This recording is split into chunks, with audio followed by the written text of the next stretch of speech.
할렐루야, 반갑습니다. 예, 평안하셨습니까? 밖에는 비가 오는데 우리는 이슬비에 젖듯이 또 예수님의 말씀 가운데 은혜 가운데 젖는 이 시간 되기를 원합니다. 오늘 말씀은 시편 75편이 됩니다. 오늘 말씀의 제목, 우리가 주께 감사하고 감사할 것은, 시편 75편 보십니다. 75편 1절에서 7절까지입니다. 한 절씩 교독하시겠습니다. 제가 먼저 하겠습니다. 마지막 절 함께 합니다. 하나님이여, 우리가 주께 감사하고 감사함은 주의 이름이 가까움이라. 사람들이 주위의 기이한 일들을 전파하나이다.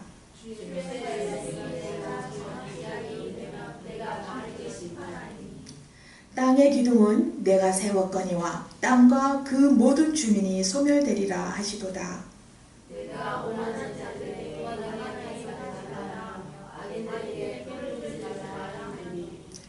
너희 뿔을 높이 들지 말며 교만한 목으로 말하지 말지어다.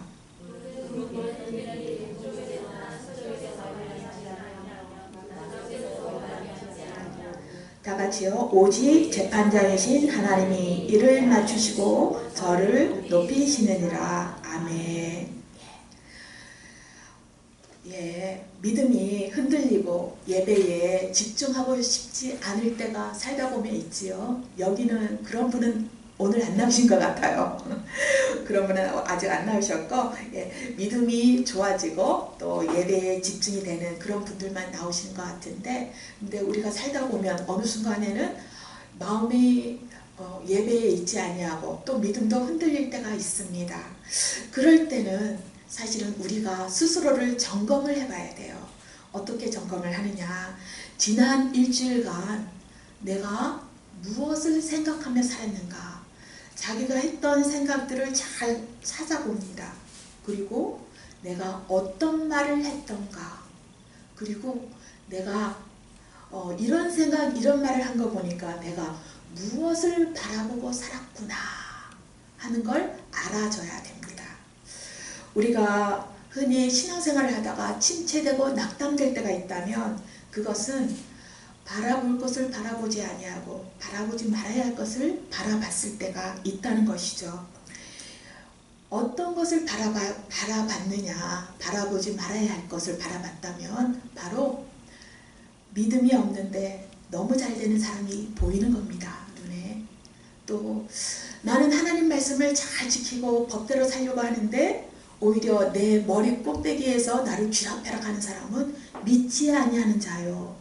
오히려 세상적으로 보면 불법을 행하는 자가 그런 사람인 것 같은데 오히려 하나님의 백성을 힘들게 하고 그럴 때를 보면 우리의 마음이 요동칠 때가 있어요. 그런데 우리가 지금 사는 세상이 어떤 세상이냐면요. 하나님을 믿지 아니하는 사람들이 인류 역사상 가장 많이 살고 있는 때입니다. 오히려 하나님을 믿지 아니하고 부정한다기보다는 아예 요즘 사람들은 하나님을 무시해버립니다. 하나님이 안중에 없는 그런 삶을 사는 사람들이 가장 많이 세상에 있는데 우리는 바로 세상에서 그런 사람들과 함께 살아가고 있는 것이죠. 그러니까 어떻게 해요? 우리가 애달픈 삶을 살 수밖에 없는데 예수님을 믿고 하나님을 아는 사람들이 이러한 시대를 어떻게 하면 잘 살아갈 수 있느냐? 더 잘 믿어야 되는 거예요. 적당히 믿으면 적당히 잘 될 것 같은데 더 힘들어지는 거예요. 아주 잘 믿어버리든지 아니든지. 그렇게 화끈하게 덥든지 뜨겁든지 차든지 해야 오히려 이 세상은 우리가 확실하게 더 행복하게 살아갈 수가 있는 것입니다. 그런데 이렇게 우리가 주목하지 말아야 될 것, 예수 믿지 않는데 교회 다니지 않는데 더 아들 딸 골고루 잘 낳고 더 건강하고 더 학교도 잘 들어가고 사업도 잘 되는 것 같다. 그런데 내가 그런데 마음을 흔들리고 빼앗기면 그것만 어느덧 묵상하고 있어요. 그런데 그것을 묵상하면 그것이 나에게 열매를 맺어서 좋은 열매를 맺느냐? 아닙니다. 악한 열매를 맺고 내가 악한 열매에 그것을 따서 먹게 되기 때문에 내 심령이 썩어져 버립니다. 그래서 우리는 지난주에 무엇을 철야 때 무엇을 배웠느냐? 묻고 푸는 권세가 입술에 있다. 말을 잘하자. 그 열매를 맺으니까요. 그리고 오늘은 무엇을 배우느냐? 우리가 지난주에는 입조심을 하자. 입을 잘 건강하게 긍정적으로 하나님 마음에 맞게 사용하자. 이것을 배웠다면 오늘은 눈을 잘 쓰자. 마음의 눈으로 좋은 걸 보고 또 우리 현상을 볼 수 있는 이 눈에 들어오는 것들을 육이 아니라 영으로 판단하는 분별하는 그런 눈을 갖자. 그래서 무엇을 바라보아야 하는가? 우리가 바라볼 수 있는 것은 땅의 것이 있고 하나님의 것이 있습니다. 이것을 볼 때 우리가 어떻게 분별해서 밝은 눈을 가질 것인가? 눈에는 보이지 않지만 진실로 우리가 봐야 되는 건 뭐냐? 우리 마음의 내주에서 와 계시는 우리의 하나님, 성령님이 계시다는 겁니다. 이것을 우리가 마음의 눈으로 봐야 되는 거 제1호가 바로 이것입니다. 내 안에 내가 느끼는 임재하신 하나님, 내 안에 거주하시는 하나님, 그것을 마음으로 느낄 수 있다면 그거 우리가 마음의 눈으로 우리가 바라봐야 하는 것입니다. 믿지 아니하는 사람을 보면서 흔들릴 것이 아니라 내 안에 계신 예수님, 내가 예수님을 알고 그 말씀을 들을 때 내가 감동하고 감격하고 항상 동행하여 주시는 예수님을 내가 느꼈다면 그분이 내 안에 계시다는 거, 이것을 우리가 마음의 눈으로도 늘 확증하고 마음의 눈으로 그것을 항상 보면서 살아야 되는 것입니다. 오늘 말씀 75편을 보니까 어떻게 시작하느냐? 하나님이여 우리가 주께 감사하고 감사함은 주의 이름이 가까우니라. 사람들이 주의 기이한 일을 전파하나이다. 이렇게 했습니다. 시작이 감사하고 감사함은 이렇게 했거든요. 그리고 1절이 끝날 때 주의 이름이 가깝다. 그리고 주의 기이한 일들을 전파하나이다. 이러면서 끝났어요. 그러니까 이 사람은 시편 기자는 감사합니다. 그리고 하나님의 놀라운 그 기이한 일들을 전할 게 참 많이 있습니다 하면서 시작을 하니까 2절부터는 얼마나 감사할 게 많은가, 얼마나 이 사람에게 놀라운 믿음의 간증이 많은 것인가 하고 기대를 하고 우리가 보게 되잖아요. 그런데 2절부터 쭉 보니까요, 아니에요. 내용은 오히려 세상의 악인들이 얼마나 잘 나가고 있는가 그 이야기를 하고 있습니다. 내가 오만한 자들에게 오만하게 행하지 말라 하고 악인들에게 뿔을 들지 말라 하였다. 4절에 보니까요. 이 말은 오만한 자들이 오만하게 행동하고 있다는 거예요. 그리고 교만한 자들이 악인들이 뿔을 들고 있다는 것입니다. 그런데 놀라운 건 이 시편 기자는 감사함으로 시작하고 있어요. 악인들을 보며 악인들이 얼마나 교만하고 뿔을 들고 무례히 행하고 있는가를 보면서도 그 믿음이 요동치 않고 있고 오히려 시작을 하나님께 감사합니다. 하나님께서 우리를 위해서 놀라운 일을 참 많이 하셨습니다. 이렇게 하면서 시작을 하고 있는 것입니다. 왜 이렇게 되었는가 보니까 6, 7절에 보니까 이 시편 기자가 악한 사람을 보면서도 속상해하거나 하나님께 원망 불평하지 않을 수 있는 비결이 있었습니다. 6절, 7절, 특히 7절에 보니까 오직 재판장이신 하나님이 이를 낮추시고 저를 높이시느니라. 누구를 낮추시냐면 교만하고 오만해서 오만하게 뿔을 든 자를 낮추시고 눌린 자들을 높이시느니라.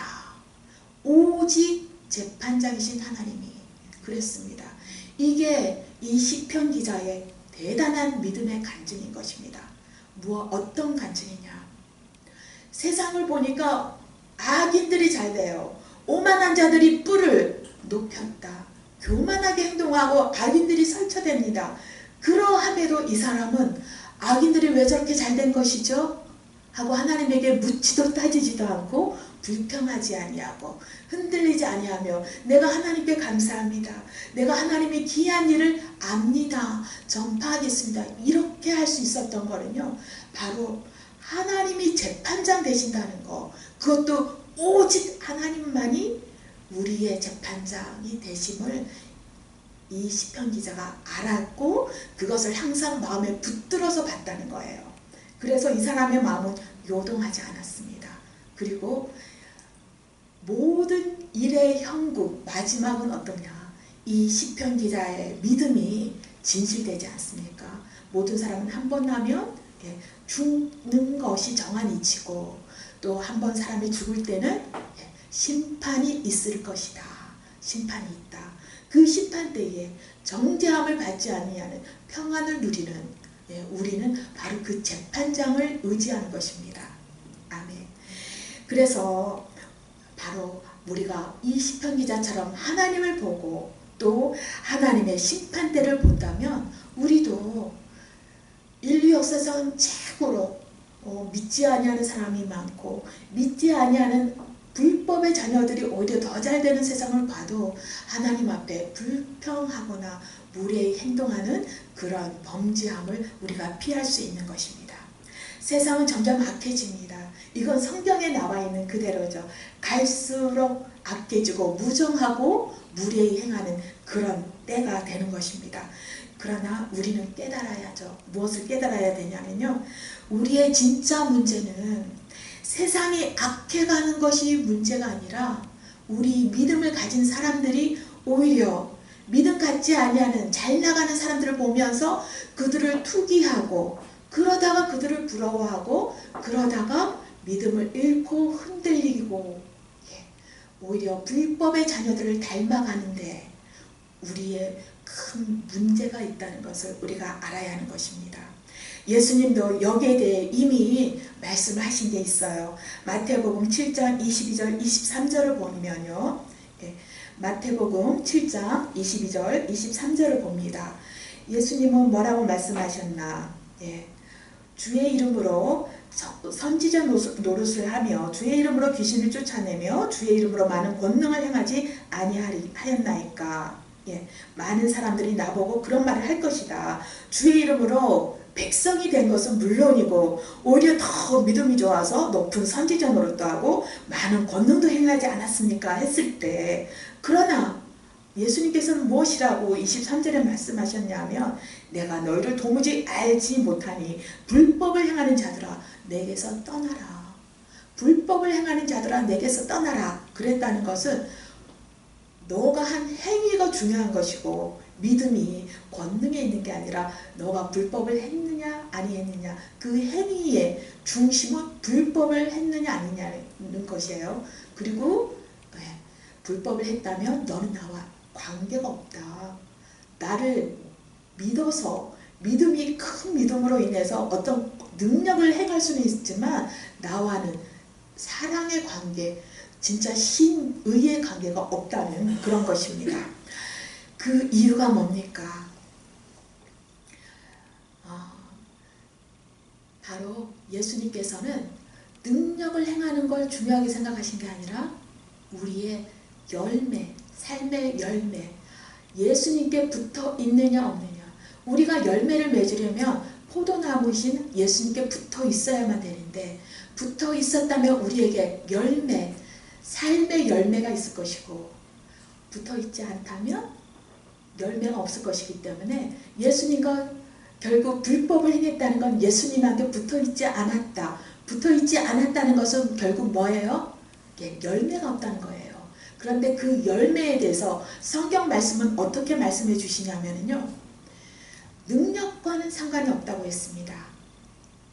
그리고 열매는, 신약에 나와 있는 모든 열매는 능력과 관계된 게 아니라 바로 성품과 관계된 것입니다. 성품과 관계된 것인데, 그 성품과 관계된 거 어디죠? 갈라디아서 5장 22절을 먼저 보여주실까요? 갈라디아서 5장 22절 23절을 봅니다. 거기 보면 뭐라고 했습니까? 성품의 열매는 사랑, 희락, 화평, 오래 참음, 자비, 양선, 충성, 온유, 절제. 성품을 열매라고 하셨고, 우리가 이 좋은 열매를 가질 수 있는 건 내가 잘나서 내가 착해서가 아니라 포도나무이신 하나님께, 예수님께 우리가 접해 있을 때, 연결되어 있을 때 우리가 이런 성품의 열매를 갖고 있는 것이고, 그리고 예수님이 마지막 때 중요하게 생각하시는 건 뭐냐? 너가 능력을 행했느냐? 너가 큰 믿음을 가졌느냐? 이게 아니라 너가 나에게 온전히 붙어 있느냐? 나와 관계가 있는 사람이냐 아니냐, 이것인 것입니다. 그래서 우리가 큰 능력을 행하는 사람 보면서 우리가 와, 하나님의 사람이구나 이렇게 생각하면 오판입니다. 어떻게 생각해야 돼요? 조금 더 두고 봐야 된다. 무엇이 기준입니까? 능력을 저 사람 와, 귀신 쫓네, 능력 있네, 그게 아니라 무엇이 중점이라고요? 열매가, 저 사람의 성품이 어떠한가, 사는 모습이 어떠한가, 저 사람이 열매가 어떠한가, 마지막까지 좀 봐야 되는 겁니다. 그것이 기준이고요. 그것을 봤을 때 뭐 선지자냐 거짓 선지자는 둘째치고, 우리가 예수님을 진실로 믿는 사람인가, 내가 예수님께 잘 붙어 있는 사람인가, 예수님이 나중에 나에게 그래 나는 너를 안다, 너는 나에게 붙어 있는 자다, 관계 있지 하고 나에게 믿음의 도장을 찍어 주실 것인가 아닌가는 바로 내가 어떤 열매를 맺어서, 즉 예수님께 어떻게 붙어 있는가, 예수님으로부터 어떤 공급을 받고 어떤 열매를 맺으면서 살고 있는가, 이것이 중요한 것입니다. 주님이 말씀하시는 아까 마태복음 7장 22절에서 23절에 예수님께서 불법을 행하는 자들아 내게서 떠나라 했잖아요. 그 불법이 무엇인가를 간단히 살펴보면, 마태복음 우리가 7장 15절을 보면은요, 예수님께서 뭐라고 하시느냐, 이 불법을 행하는 자들아, 이 사람들에게 첫 번째 하신 말씀이 노략질하는 일이다 그랬습니다. 노략질하는 일이라는 건 누구를 노략질하냐? 양들을 노략질하는 거예요. 노략질한다는 게 뭐냐? 바로 탐욕을 부렸다는 겁니다. 양을 자기가 목숨 바쳐 구해야 될 존재, 함께 섬겨야 될 존재로 보는 게 아니라 양을 대상으로 내가 탐욕을 부렸다면 예수님은 그걸 불법한 자로 본다는 거예요. 그리고 베드로후서 2장 16절을 보니까, 베드로후서 2장 16절을 보면은요, 자기의 불법을 인하여 책망을 받되 말 못하는 나귀가 사람의 소리로 말하여 이 선지자의 미친 것을 금지하였느니라. 성경을 잘 아시는 분은 이게 어느 부분을 말씀하시는 건지 아실 겁니다. 옛날 발람과 발락 이야기 있죠. 민수기에 나오는 발람 선지자에게 발락이 돈을 줍니다. 이스라엘 백성을 저주하라. 돈을 줬을 때 참된 선지자면 저주하지 말아야 되는데 돈을 받고 마침내 몇 번은 처음에 거절하다가 나중에는 저주하고 나쁜 꾀를 내서 올무를 던지죠. 그런데 이때 당나귀도 말도 말 못하는 말이 말을 하죠. 사람처럼. 그래서 발람을 꾸짖는데 바로 이 장면을 얘기한 거죠. 이때 그 발람을 베드로 사도는 뭐라고 했냐면 자기의 불법을 인하여 말 못하는 나귀가 사람 목소리를 내서 훈계하게 했다 이랬습니다. 그렇다면 발람은 불법하는 자인데 하나님은 뭘 불법이라고 보느냐, 여기서요 돈을 사랑한 거, 돈 때문에 옳은 거, 정의를 저버린 겁니다. 믿음을 저버린 겁니다.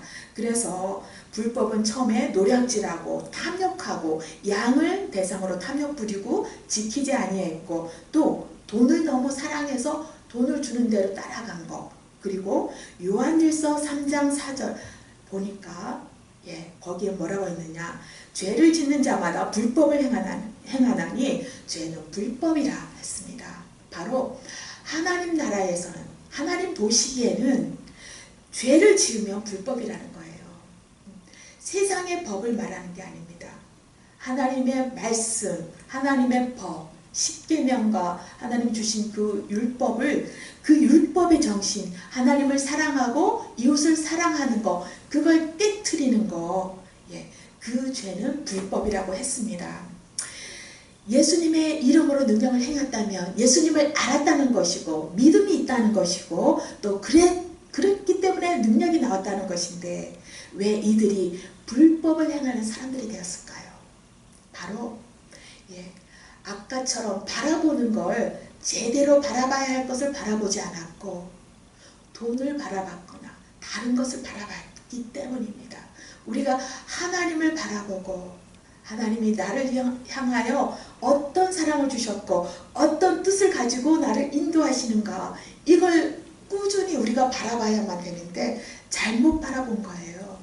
그런데 우리가 이렇게 바라보지 않으면 이 불법은 거짓 선지자가 그냥 아무렇게나 선지자 되는 것도 아니지만 거짓 선지자가 쉽게 되는 것도 아닙니다. 무슨 말이냐면요. 거짓 선지자가 자기 자신이 거짓 선지자인 걸 모릅니다. 거짓 선지자 만나보세요. 자기가 거짓 선지자인 줄 몰라요.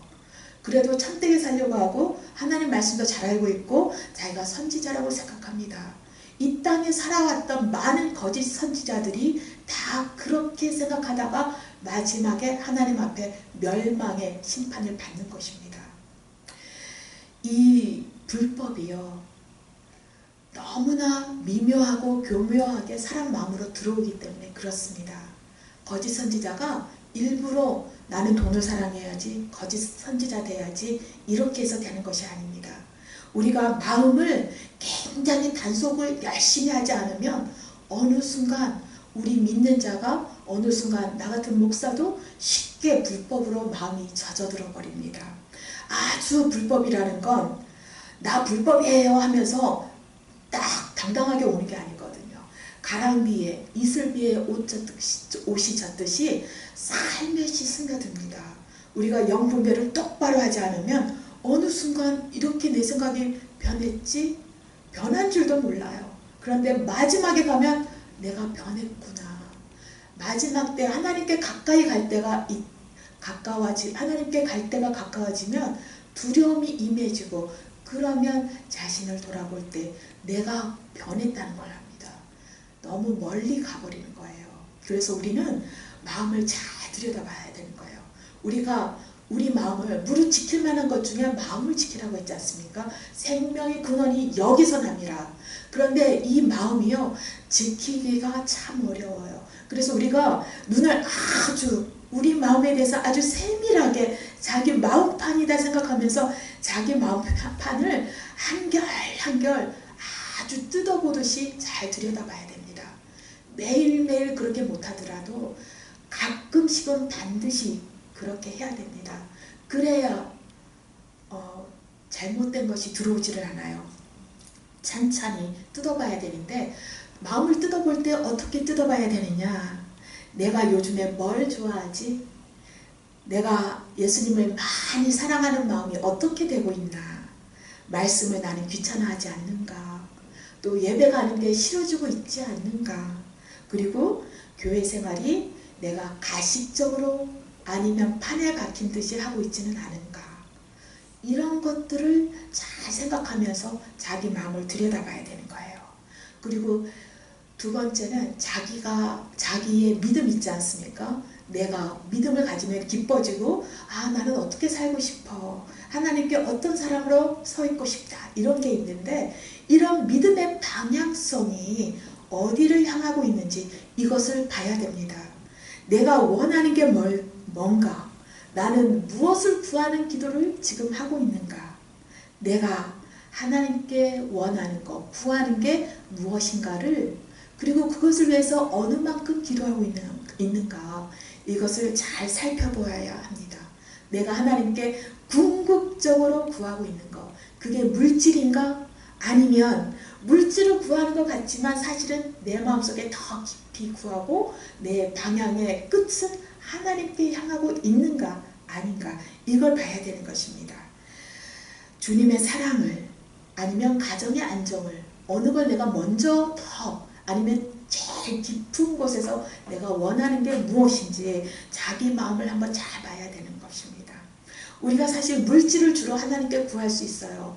그리고 목사인 나는 교회의 부흥을 막 하나님께 구할 수 있습니다. 그러나 사실 물질도 교회에게 목사에게 교회의 부흥도 진정한 목표는 아닙니다.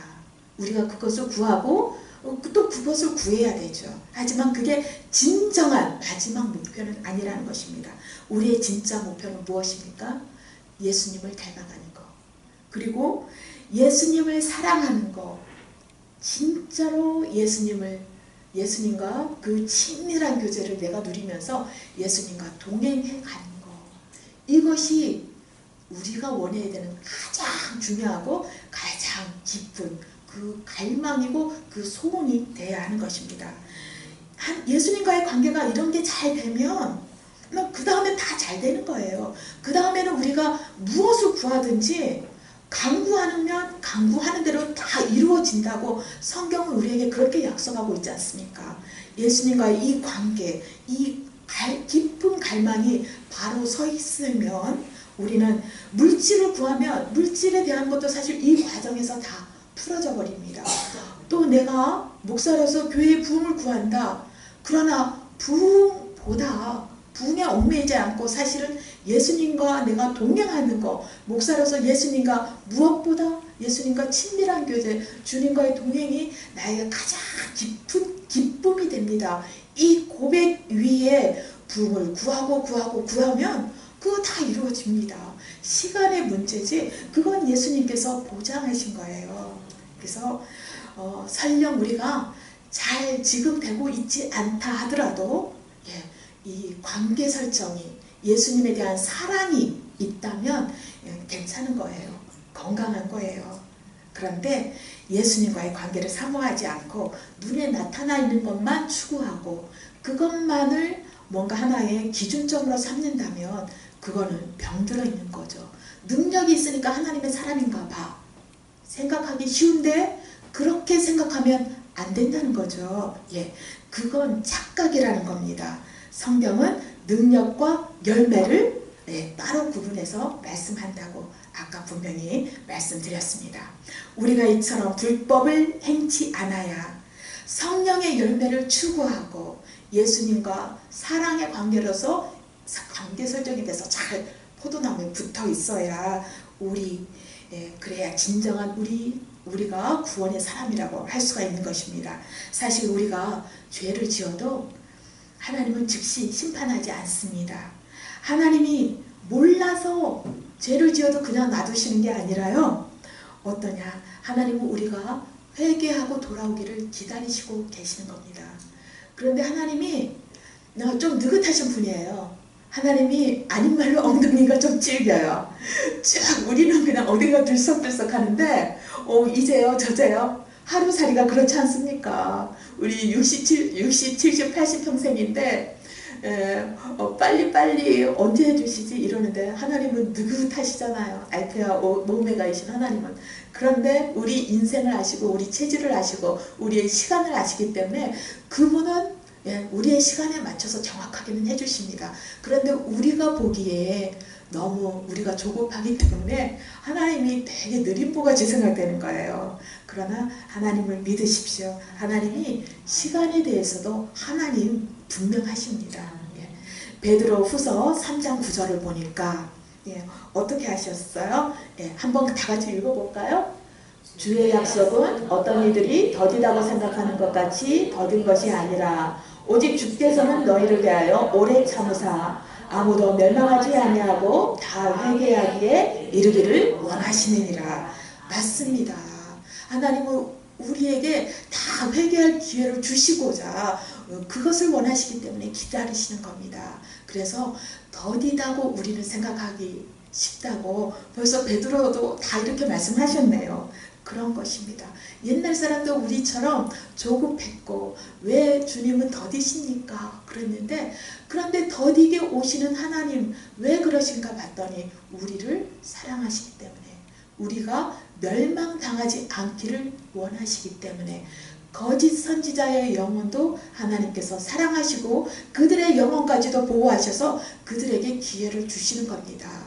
그런데 그 기회를 붙잡지 못하고 그 기회를 주시는 하나님의 사랑에 응하지 못하면 나중에 그 진노하심은 더 클 수밖에 없는 거죠. 말씀을 알았다는 자의 책임이 더 큰 것이죠. 예. 우리가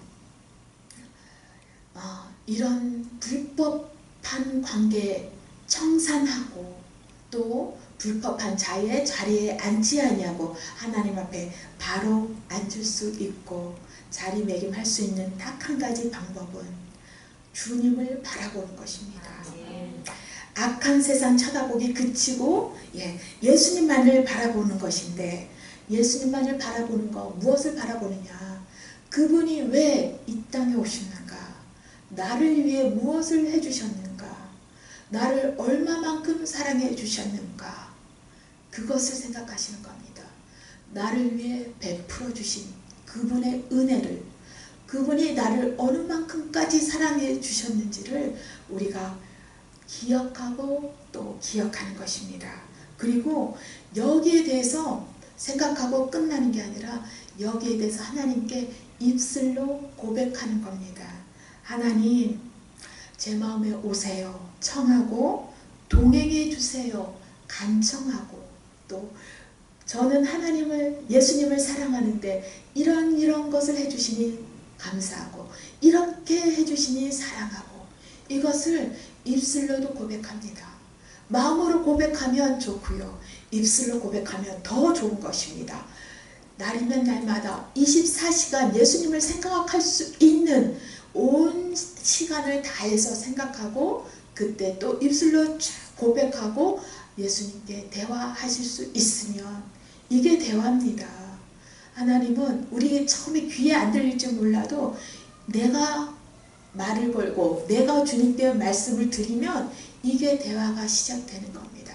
그리고 이걸 계속 하다 보면 어느 순간에는 예수님이 거기에 대해서 대답을 어떻게 해오시는지를 예수님의 대답을 듣게 돼요. 그런 날이 반드시 옵니다. 처음부터 사실 내가 딱 한마디 했다고 예수님이 그래 하고 그 음성이 들리지는 않지만 내가 이것을 주님을 항상 바라보고 주님께 말씀드리고 사랑을 고백하고 예수님의 사랑을 내가 알겠노라고 감사하다고 이렇게 자꾸 말씀드리다 보면 예수님이 응해 주시는 그 말씀, 그게 알아지고요. 그래서 하나님과 친밀한, 예수님과 친밀한 대화를 또 교제를 내 삶 속에서 이루면서 나갈 수가 있는 것입니다. 어떤 존경하는 목사님이 계신데 그 목사님이 몇 년 전에 큰 병에 걸렸어요. 그래서 주일 설교 다 준비했는데 주일에 설교하러 교회에 들어가지 못하고 병원에 입원했습니다. 그래서 병원에 입원하고 낙심해서 있는데 하나님의 음성이 들려왔어요. 뭐라고 하냐면 너 찬양하라, 감사하라 이랬다고 합니다. 그러니까 이 목사님이 너무 주일 설교도 못하고 교회 주일을 목사님이 못 갔으니까 얼마나 마음이 황당했겠어요. 낙심이 됐는데 뭐가 감사해? 처음에는 뭐를 찬양해? 이랬다는 거예요. 그런데 그러고 있으니까 예수님께서 잠잠히 말씀을 하시는데 너에게 구원이 시작된 것을 감사하라. 그 주님을 찬양하라. 이렇게 말씀이 왔대요. 그래서 처음에는 뭘 감사하고 뭘 찬양해야 되는지 몰랐지만 그래 생각해 보니까 주일 설교는 못하고 주일에 교회도 못 나간 목사지만 그래도 자신에게 구원이 들어온 건 맞잖아요. 주일에 교회 못 지켰어도 자기 자신이 구원받은 백성이라는 건 확실하잖아요. 그건 변함없는 사실이잖아요. 그건 얼마나 감사해야 될 겁니까? 그래서 그걸 감사하기 시작했대요. 뭐가 감사한지 하나하나 생각나는 대로 생각나면 입술 아래고 병실에 앉아서 미친 사람같이 1인실 병실이었겠죠. 감사하고 생각하고 감사하고 입술로 그렇게 계속 하다 보니까 갑자기 찬양이 터져버린 거예요. 갑자기 감사의 홍수가 이 목사님의 영혼에 확 들어와 버린 거예요. 그래서 뭘 감사하고 뭘 찬양해? 이렇게 시작했던 것이 구원받은 백성이구나. 그것부터 하다 보니까 감사하고 입술로 생각나는 대로 입술로 고백하면서 하다 보니까 이분이 막 감사해지고 막 찬양해지고, 그래서 그 다음에 퇴원한 다음에는 이제 기도가 막히거나 껄껄할 때마다 이 생각을 하면서 이 방법을 할 때마다 너무나 감사해지고 너무나 그 찬양이 회복이 되어지더라. 그런데 이런 시간을 겪으면서 깨닫게 된 거, 그 제일 중요한 거 깨달은 게 뭐냐, 바로 내 자신에게 그동안 시간이 그렇게 많았는데 나는 감사와 찬양이 얼마나 부족했던 사람인가, 이걸 알았다는 거예요. 예수님이 병실에 있던 나에게 찾아와서 마음으로 너에게 구원이 시작된 것을 감사하라, 그 하나님을 찬양하라, 이 말씀 드리기 전에도 자신은 구원받은 백성이라는 걸 알고 있었고 많은 시간이 주어졌는데, 근데 그때까지도 나는 제대로 감사하지 못했고 제대로 찬양에 젖어서 온전히 하나님 앞에 찬양을 온전히 드리면서 그런 감격의 시간을 누리지 못했구나, 이거를 알게 된 거예요. 아파서 병원에 입원하고 주일 설교를 못하게 된 게 이분에게는 복이었을까요? 고난이었을까요? 복된 고난이었겠죠. 이 놀라운 거 우리도 마찬가지지 않습니까? 우리에게 많은 시간이 있었는데, 그런데 우리가 감동에 전율해보지 못한 그런 시간만 있었다면 오늘 우리가 한번 다른 목사님의 경험을 통해서라도 우리에게 많은 주어진 시간 가운데 이 시간만큼은 정말 하나님 앞에 온전히 감사하고 싶고 온전히 하나님 앞에 찬양하고 싶습니다, 이것으로 불태우는 이 오늘 철야의 시간이 되기를 축원합니다. 우리가 아마 느낄 수 있을 거예요. 하나님 앞에 잠잠히 어떤 감사, 받은 복을 세워보아라, 찬송도 있잖아요. 그 받은 복을 세워볼 때 나에게 이렇게 감사할 제목이 많았는가, 이렇게 감사할 제목이 많았는데 나는 어떻게 이렇게까지밖에 감사를 못하며 살았는가, 나는 그래도 감사한다고 살았는데 너무나 나의 감사가 부족했었구나, 이것을 깨달을 수 있을 겁니다. 오늘 우리가 함께 힘써서 기도할 때 감사와 찬송 부족했습니까? 부족했었다면 그 모든 것이 회복되고 오늘을 통해서 정점을 찍으려는 그런 감사와 찬양으로 변화되기를 예수님의 이름으로 축원하고 또 축원드립니다. 아멘. 다같이 우리 나라와 교회를 위해서 또 이 시대를 위해서 그리고 우리의 은밀한 또 오랫동안의 기도 제목을 놓고 하나님 앞에 상한 심령을 드리십시다. 하나님 앞에 감사하며 찬송하며, 그러나 아버지 하나님, 제 부족한 아버지 이 모습 가운데 아버지 앞에 정말 진실로 간구하고 싶은 게 있습니다. 주님 허락하여 주시옵소서.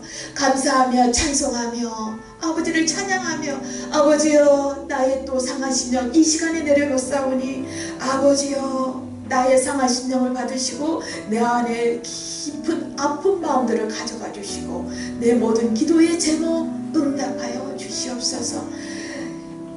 고난같이 보이지만 그 고난을 통해서 기도하게 하신 주님을 찬양합니다. 고난을 주신, 문제를 주신 주님을 찬양합니다. 아버지, 이 딸이, 이 아들이 이 시간에 그 고난 때문에, 그 문제 때문에 주님을 만나고자 이 자리에 왔습니다. 해결해 주시옵시고 무엇보다 주님의 사랑과 주님의 감사와 은혜를 더 가슴 깊이 새겨 주시옵소서. 그 기도를 우리 주여 삼창하시면서 하시겠습니다.